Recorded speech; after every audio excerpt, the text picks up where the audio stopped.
It was almost a decade ago that Uber and Lyft took over the Twin Cities. The companies exploded in popularity here and around the world, making taxi services mostly obsolete.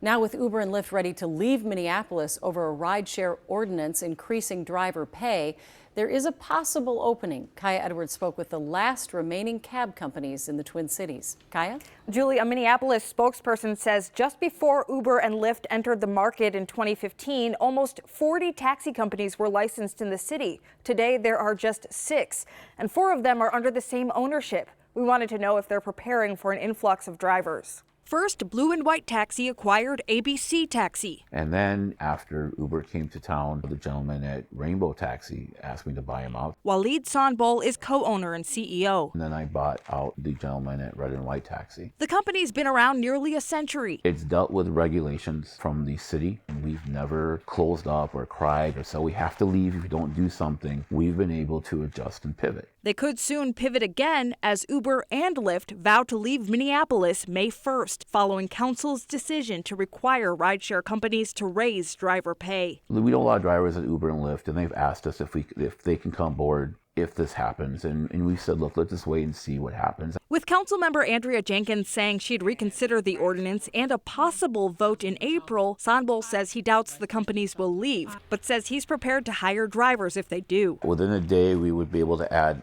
between 50 to 75. They're still be learning vehicles. They just need to download our driver app. For us, the only difference is we'd want to put cameras in their cars. Their app, called RideSure, works similarly to Uber and Lyft's apps. A driver's name, the plate number. But Sanbol says the difference is driver pay. Whatever rate you see you're paying in the app to that driver, they get that rate. They get 95% of it. With these guys now, they're probably getting around 45 to 55% of the fare, depending on how the algorithm works for Uber or Lyft. So yeah, they would be making more money because our overhead, we don't have expensive systems to run. We don't have, high salaries to pay for. We don't have lawsuits all over the world we have to pay for either.